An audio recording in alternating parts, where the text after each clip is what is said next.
I left the old man behind. I left the old man buried when I came up from the water. I'd been crucified. I left the old for the new. Now I am cleansed, my strength renewed, to live for Jesus all of my days. And that is why I left it all behind.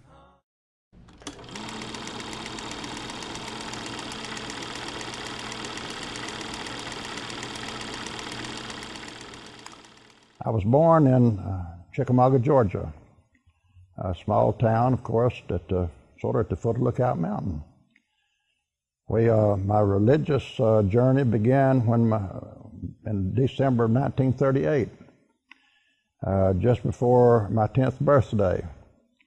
We moved out on top of Lookout Mountain, just out from Cloudland, Georgia, and I had my 10th birthday in 1939.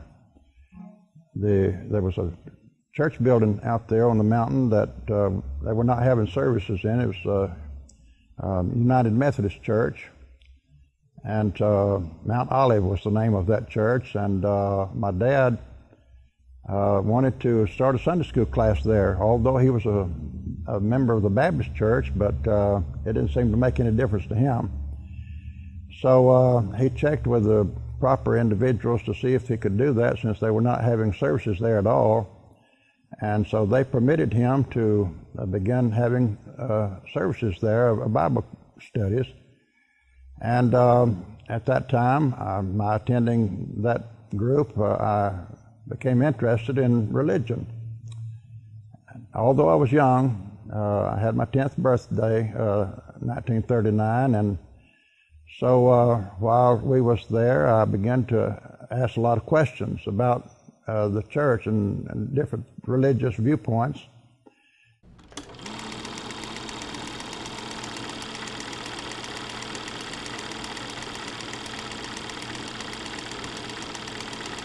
And the latter part of the year, I went out into the woods and gathered pine knots because my dad was making plans to go to Chattanooga. And I wanted to go up there and sell some of the kindling and have some money to buy a BB gun with. So on our way up there to Chattanooga, as we passed by the different church buildings, I was asking questions. What does this group believe and teach? I knew there was a difference because I'd heard the Methodist preacher that finally came down, a man by the name of Tally Crane from Lafayette, was coming into that United Methodist Church and before the summer months, and was over and was teaching, and he was teaching baptism by immersion. He was also teaching baptism by sprinkling, and my dad would say that baptism is a burial. He was a Baptist, of course, and they believed that. So on our way to Chattanooga that day, I was asking questions to my dad. What does this group believe? And to the best of his ability, he was telling me what they believed and all. And then he was telling me what the Baptist church believed, because that's what he was a member of. And he made it very clear to me that the Baptist church is really the Bible church. He even made the statement that John was a Baptist, and he baptized Christ, and that made a Baptist out of Christ. And so me being 10 years old, I thought, well, that sounds logical, because I knew about John the Baptist, and I knew, that we had heard a lot talked about him and preaching and everything. So I thought that made it right, and I thought these other churches, all of them, had to be wrong.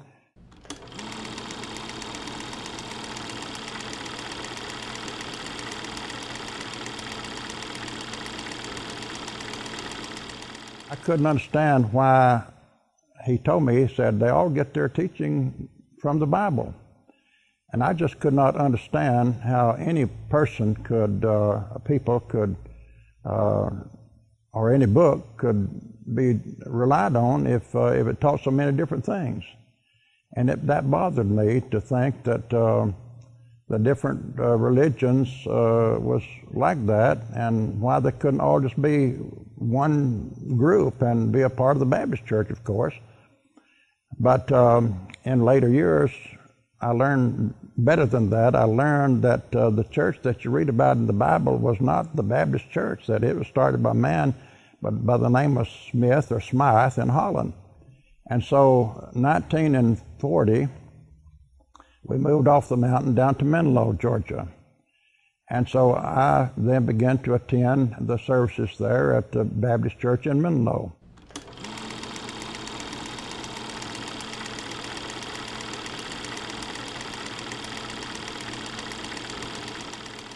I had received my license to drive an automobile, and my dad had an old 30 Chevrolet car, even though he was not at home at the time, because I had brothers that were in the armed force. Had 4 brothers in the armed force, and one of which was out in the South Pacific in the Navy during World War II. So my dad went up to Chattanooga because one of my brothers was owner of a dry cleaning plant up there on Ringo Road, the sanitary cleaners. You may have seen that up there, and it's still there, as a matter of fact. And so he went to work there, and so I was the man of the house now at home. And my mother got well, she could play the piano, and the Dry Valley Baptist Church was going to have what they called a revival. And they invited her to come over and play the piano for them, so she didn't have to wait to get there. And I could now drive, so I would drive her over there. So the man that was holding the meeting there, his name was T. Perry Brannon. He was from Chattanooga, Tennessee. And so one night during the meeting, when he extended the invitation, he came back to me and he said, "Son, are you a Christian?" And I said, "No, I'm not." He said, "Well, all you've got to do to be a Christian is just believe that Jesus is the Christ." He said, "That's all you've got to do." But he turned and walked off, went back to the front of the building, and I thought about what he said, and I thought, well, I must be a Christian then, because I believe that Jesus is the Christ. So I just left my pew, and I walked down to the front of the building where there was a man standing there, and he said, "Could I do something for you?" And I said, the preacher came back there where I was standing, and he asked me if I was a Christian, and I told him I was not. And he said that all you've got to do to be a Christian is to believe that Jesus is the Christ. And I said, well, I believe that Jesus is the Christ, so I said, I must be a Christian. So I stood there. There were several people that had moved down to the front and had bowed in front of the pulpit on their knees, seeking salvation evidently. And so at a period of time, they all got up, and they were asked to make a statement as to what the Lord had done for them. And they stated that they believed that Christ had saved them. So then they got to me, and the man asked me, said, "Do you have anything to say?" And I said, "Yes, I do." I said, "The preacher came back there where I was a while ago standing, and he asked me if I was a Christian. I told him I was not. And he said, well, all you've got to do to be a Christian is believe." And I said, well, I believe that Jesus is the Christ, so I believe that I'm a Christian then. And so they accepted that.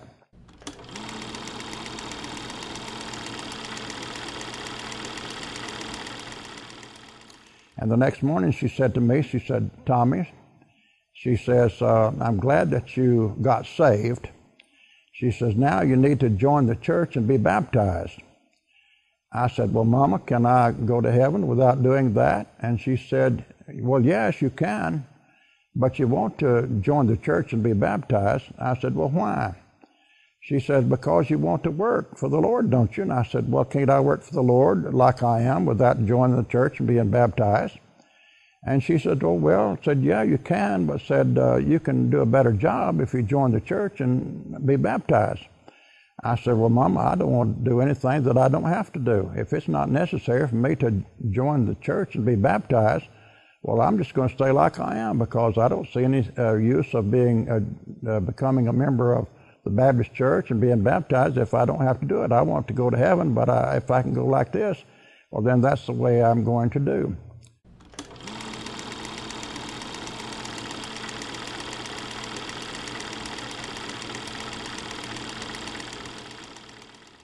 So in 1947, I met my wife. Her name was Dewayne Smith, and I met her, and we began to date. And in the process of time, we were both working at Regal Textile in Tryon, just a short distance from here.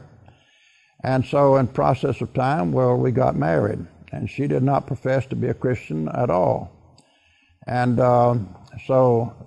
we were attending the Perennial Springs Baptist Church, which of course is not very far from here. And so at some point of time during that year, well, they had a meeting there. They called it Revival. Oliver Pledger was the preacher. And so he was, of course, trying to get people to become Christians, he said. He would extend the invitation. So when he did extend the invitation, he told of a woman that had a daughter that had gone and left home. And this daughter was really kind of living a rough life and going to the dance halls and beer joints and places like that, the mother thought. So she had a picture of the daughter, and she told the preacher, said, according to what Oliver Pledger was telling, said, I want you to take this picture and put it in the beer joints and dance halls and places where I think that my daughter might attend, and put the words over that, come home. And so Oliver Pledger walked up and down the aisle saying, come home, come home. And so my wife went down to the front of the building, bowed down on her knees in prayer in front of the pulpit. And at that time, she made a confession that she felt that God had saved her, that she was now a Christian.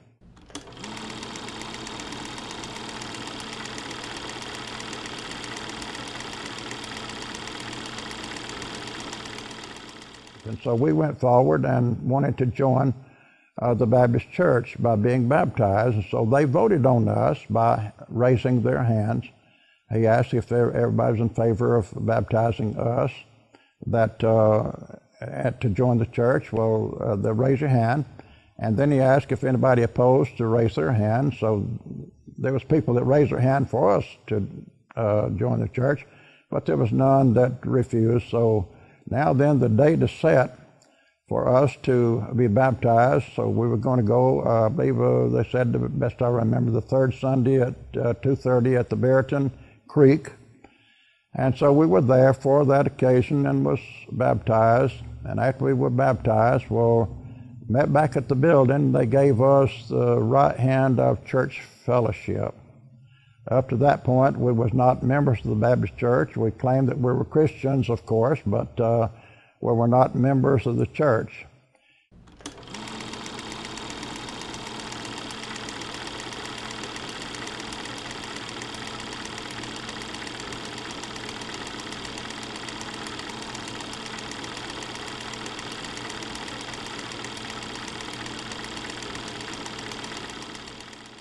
And my brother was another brother of mine was working at the Peerless Woolen Mill in Rossville. And so I contacted him to see if he could help to get me a job there, and he got me a job. And I went there and stayed with them for a short period of time. And during that period of time, I then later began to stay with my aunt, my mother's, my dad's sister rather, and Tom Crane, she had was married to him, and I was staying with them. And Billy Crane, first cousin of mine, and he and I were very good friends and all of our lives. And so he had begun to preach in the Baptist church at different places. So I was well impressed with the fact that he was preaching, and so we visited back down to the Perennial Springs. We'd go as often as we could down there to services, and so they invited me one Sunday if I would preach down there. And they pretty well told me that all you got to do if you want to preach is just open your mouth and God would fill it.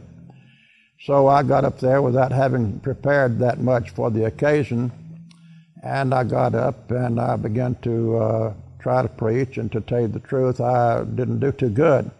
I wasn't pleased at all.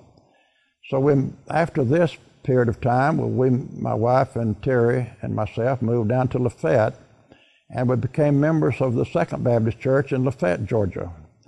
And so while there, a preacher there, his name was Dennis Hanna, he invited me on one Wednesday night to speak for them. And so I really put myself into it, preparing and studied real hard. And so my topic that I was going to use was, be sure your sins will find you out. And so I brought the lesson for that group that night, and I was somewhat pleased. The people came around and shook my hand, said, you did good.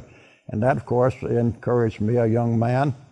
I thought, well, you know, I kind of enjoyed that, and I decided now that I think I want to be a preacher.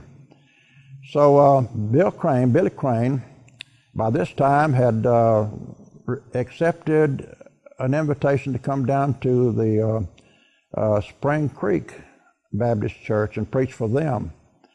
And so in the process of time, where my wife and myself and Terry, we moved back to the Somerville area. And so we identified ourselves with the Spring Creek Baptist Church where Bill Crane was preaching, and I was taking every opportunity in the county to preach at different places in this area. And so not long after I had identified myself with the Spring Creek Baptist Church, I was licensed to preach. And so along about this same period of time, my daughter Yvonne was born. And so one Sunday evening, Bill Crane extended the invitation, and this was the way that he worded it. He said, if you want to get closer to the Lord, so just come down, let's all get on our knees and pray that we might get closer to the Lord. So I went forward and got down on my knees, and I think just about all the people at Spring Creek did so. And we was down there praying, and so my prayer was this: Lord, I want to be close to you, but I just don't know how. I want you to help me, that you'll help me to become close to you. And so my prayer ended like that.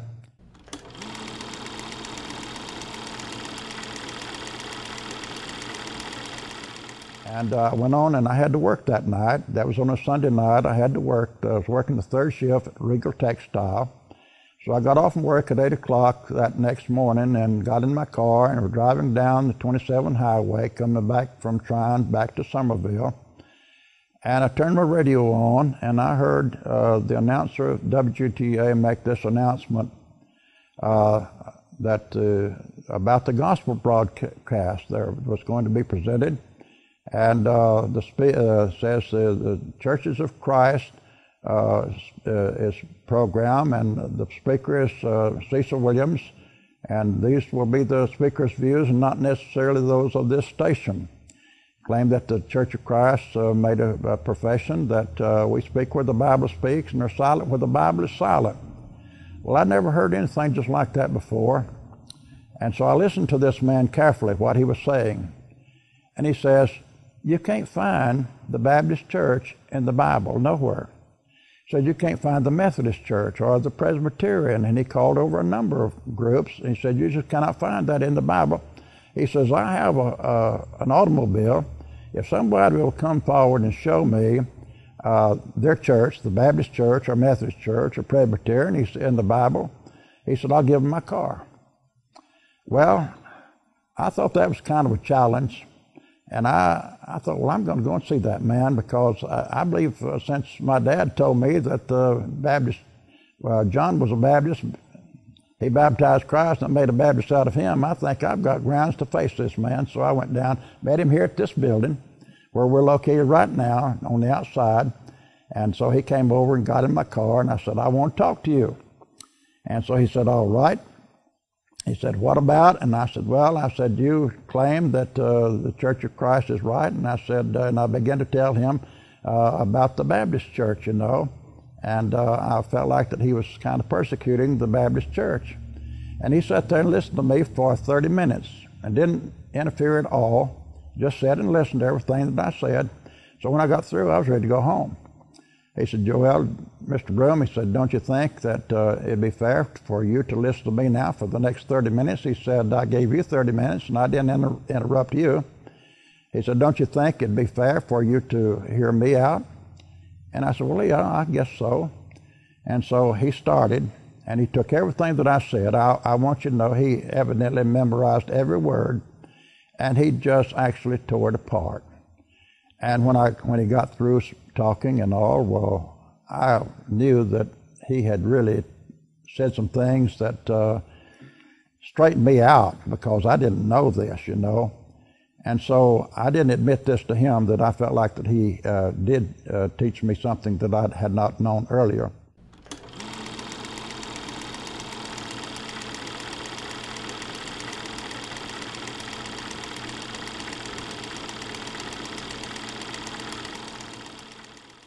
And it began to announce that they were going to have debates in the courthouse here.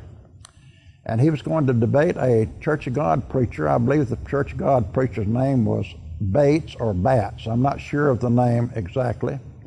And so I went to hear the debates every night, because I was working the third shift and I could do that. And so I will tell you this, that this Church of God preacher was very intelligent, and he knew his Bible well. And Cecil Williams, because this man had challenged Cecil Williams to the debate, so he went first. He presented the argument, and about the doctrine of saved, sanctified, and filled with the Holy Ghost, I believe, was the topic that they used, and things of such nature. And so I thought, well, Cecil Williams is not going to be able to answer that man's argument. But I sat and listened carefully to both, and he did. When he came on, Cecil Williams was very strong. This man believed in speaking in tongues, and they used instruments of music in the worship and things like that. And Cecil Williams just took the Bible and actually just refuted what this man was teaching right down the line. And I could see it. I could understand it. And I continued to listen, and I went to all the debates, and I listened to him on the radio program. And there was also a man in Tryon that was preaching. His name was A.C. Grider. And he came on at a different time during the day, and I was listening to him. And there's quite a discussion on the radio. They were allowed to call names on the radio, and that was taking place. And there was a man by the name of G. Carl Green that came into the area. And so he was arguing the point that Abraham believed God, and it was imputed unto him for righteousness, and he was called a friend of God. And he was taking the stand that a person is saved by faith only, and that Abraham was justified by faith only. So, of course, A.C. Grider was able to refute what this man said, and I could see it very clearly, because he'd go over into the book of James and show that we're not justified by faith only.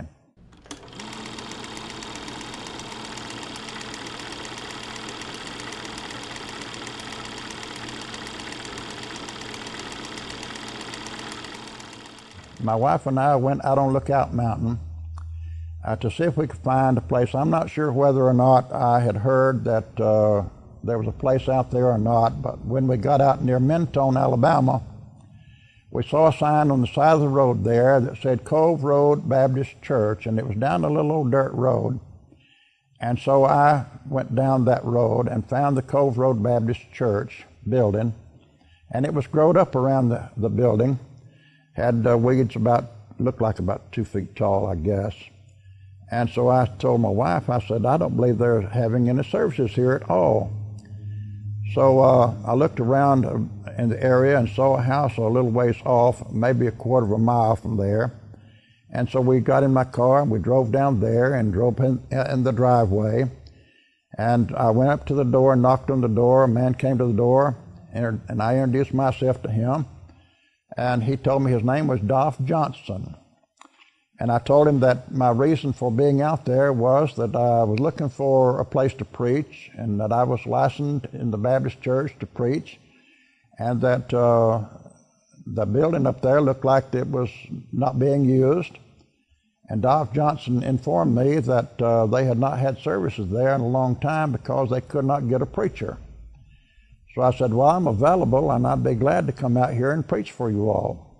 And he said, well, I'm not sure that we could get anybody to attend. I said, my wife and I will go out and knock doors and see if we can find people that will come. So we did. And so I began to preach at the Cove Road Baptist Church. So to begin with, we was having a very small attendance. I'm not real sure just offhand how many, maybe 10. people was there. And there was a lady that could play the piano, and so we had somebody that led the singing, and I would bring the lessons, and I did my very best, even though I believed what I was hearing on the radio that Cecil Williams and A.C. Grider was teaching. I was believing what they were teaching to be the truth, and so I was having a problem actually coming up with material that would suit the Baptist individuals for preaching, because I did not believe in the doctrine of once saved, always saved. I did not believe in joining the church of your choice. I did not believe in instruments of music. I believed the Lord's Supper was to be observed every first day of the week, and here I am in the Baptist church trying to preach Baptist doctrine, and I'm having a complete hard time to find anything that would justify what I was trying to do.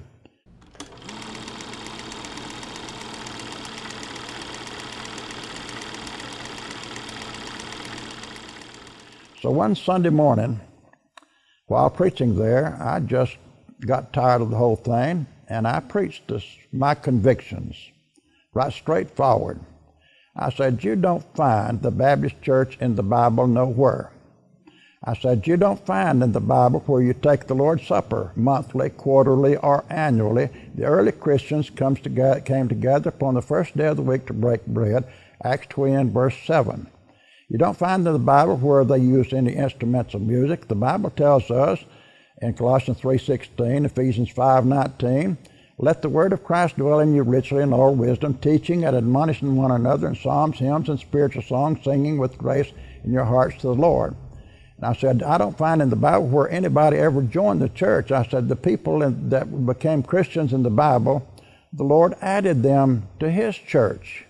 And the church that He added to had to be His church and not some man-made organization, because Jesus said, upon this rock I will build my church, and that's ownership.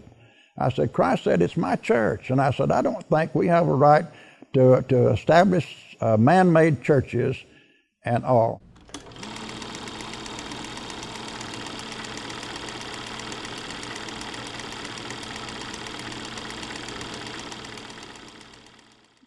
I kind of backed out over the process of time and began to soften up a little bit. And so they decided they wanted to ordain me for their preacher, because they had not, they were not in the Baptist Association. So they made contact with Spring Creek Baptist Church to see whether or not they would ordain me. And so, they were notified that they would ordain me to be a Baptist, what they call pastor. So Bill Crane met with me and gave me the Hiscox manual to study. He wanted me to memorize the 18 Articles of Faith. And so I took that manual and began to study it with the intent of trying to, take the Bible and take that and see if I couldn't match it to what the Bible says, but I couldn't find any of those things that was taught in that Baptist manual. I could not find that in the Bible. So I went to Billy Crane, and I said, Billy, I've taken this Hiscox manual and I've studied that, but I can't find any of the 18 Articles of Faith in the Bible. And he says, they're not in the Bible. Said they were taken from the Bible, though. Well, I didn't understand how that could ever happen if they're not in the Bible, how you could ever take anything from the Bible. But I sort of kept quiet.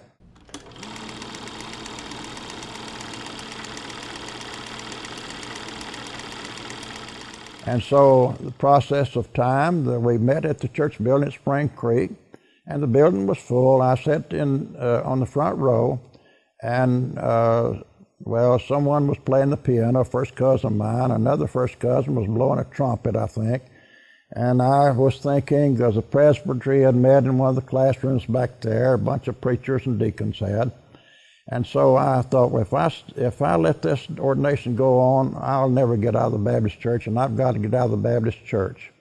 And so I just got up, and I went back to that classroom, and I knocked on the door.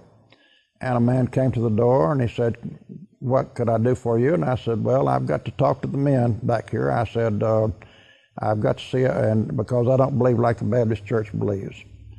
And so he went back in the room and told them that I was out there and that I wanted to come in and talk to them. And so they invited me to come in. And I got in there and they said, Tommy, what's your trouble? I said, well, I don't believe like the Baptist church believes, and so I can't be ordained. I just don't think that I can allow it to happen. And they said, well, what is the difference? What is it that you believe that's different to what we believe? And I said, well, to start with, I said, I don't believe the Baptist church is a Bible church. I said, you can't read about the Bible in the Bible about the Baptist church. And I said, the doctrine that you teach, I said, you teach the doctrine of once saved, always saved. You teach that people are saved by faith only. I said, you have instruments of music in the worship. And I said, I cannot find any of this in the Bible. The Bible does not justify that kind of teaching. And so I said, the Bible teaches that the disciples came together upon the first day of the week. But I said, you all have the Lord's Supper monthly, quarterly, or annually, and you teach that. And one man said, he's a Carmelite. And so, well, I, of course, didn't let that bother me because I've been called a whole lot of things since I've been a Christian. But they asked me, said, Tommy, would you meet with us at Dalton Monday? That was on a Sunday afternoon. And I said, well, I'll be glad to. I said, we'll discuss these things. I said, yes, I'll be glad to discuss them with you if that's what you want to do.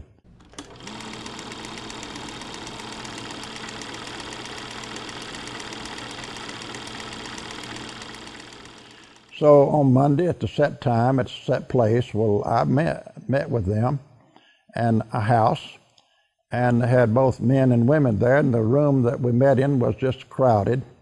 And so the men got together and they went on the outside and left me inside the room with all those women. And so one of the ladies spoke up and says, Tommy Broom, said, if you believe that you've got to be baptized in order to be saved, said, you don't believe in the blood of Christ.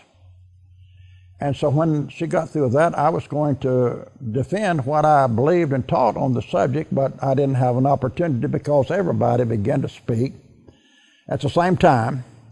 And I got a thrashing like you wouldn't believe, and this lasted for about 30 minutes. And then the men came back in the room where I was, that had been on the outside. They had been out there discussing what to do, I suppose. And so one of the men said to me, said, Tommy, said, we've decided what we are going to do. Said, we're going to withdraw fellowship from you. Said, we're turning you out of the Baptist church. Of course, I asked him questions. I knew what it was all about, but I asked him, I said, well, what's it all about? And he said, well, you don't teach what the Bible teaches. And said, we're turning you out because of that. And of course, I knew better than that. I knew that I do teach what the Bible taught as far as that was concerned. So they said, we're turning you out of the Baptist church, and said, you've been licensed to preach in the Baptist church, and says, we want your license back. I said, no. I said, you're not going to get those licenses. I said, they were given to me, and I'm going to keep them. And so I kept the license, and in process of time, I met with, after this was over, I was on the square in Tryon in front of the big store there, the company store, the Regal store. And one of the Baptist preachers of the area that I knew met me there, and he walked up to me and he says, Tommy, he says, I don't like what I hear that has happened to you. And he said, I've known your mother and dad for many years. He says, I've always liked them, and said, I've always liked you. He said, we're having a prayer meeting Friday night at the Waterville Baptist Church.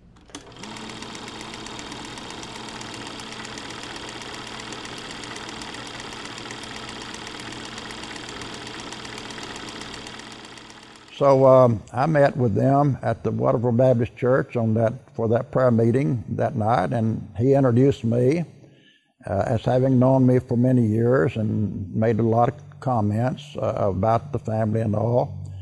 And so then he turned it over to me, and my topic that night was why we don't have a revival today like they had in Acts 2.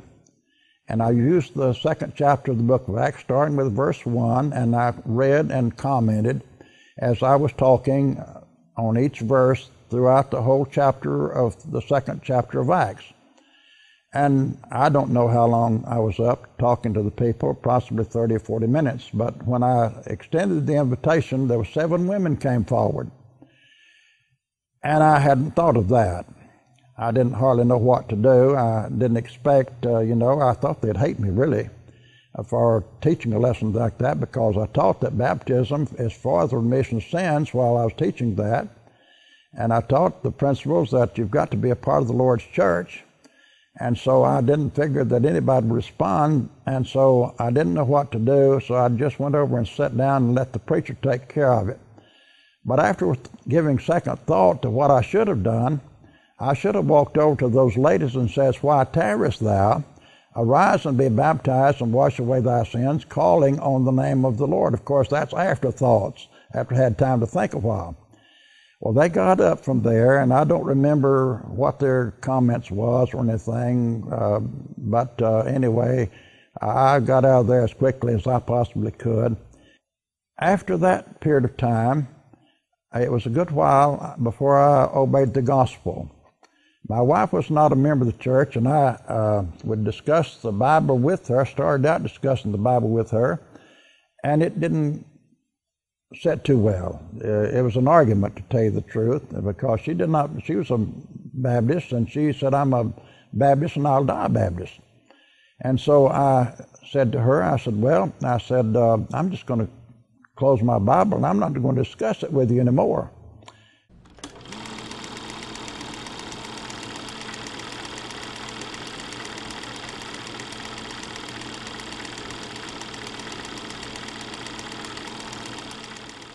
My wife's mother came to stay with us for a while, to visit with us a week or so.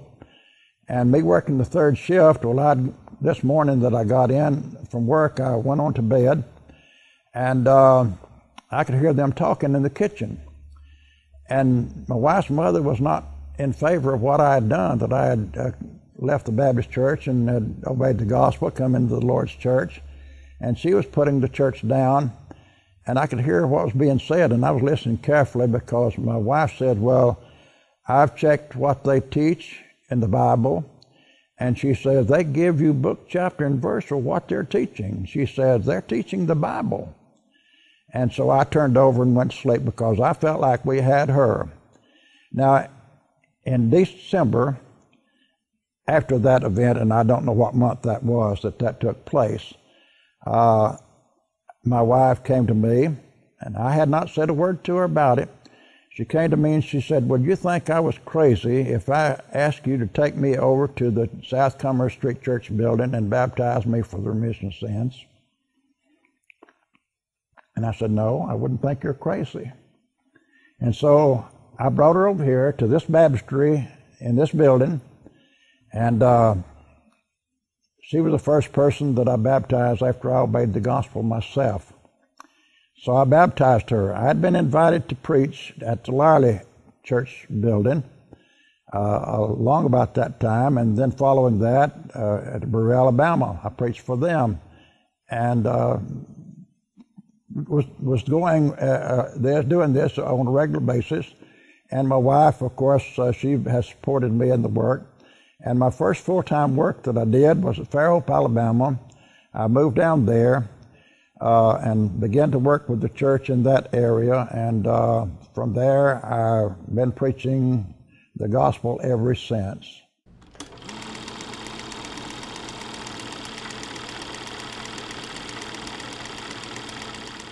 The Lord has been good to us. I'm thankful for the things that the Lord has done. We have a family that's all connected to the Lord's church. My children are all members of the church. I have 4 boys and 1 girl. And our boys are all preachers. And our children, all of them that are old enough, are members of the Lord's church. And our great-grandchildren, some of them are members of the church. And some of our grandchildren, our grandsons, are deacons in the church. So I feel like the Lord has blessed me very much. Well, Jesus said, "I will build my church." Now, that's just as plain as can be. When Christ said, "I will build my church," he's talking about ownership. This is my church I'm going to build. I will build my church. He did not say, "I will build a Baptist church or a Methodist church." I will build my church. And he says, "The gates of hell shall not prevail against it." And another thought, the Apostle Paul said, "I bow my knees to the Father, our Lord Jesus Christ, of whom the whole family in heaven and earth is named." Now that's pretty powerful, is it not? How could anybody on the face of the earth go around and think, well, I can be a part of something other than what the Bible teaches? We're teaching what the Bible teaches. Does that answer your question?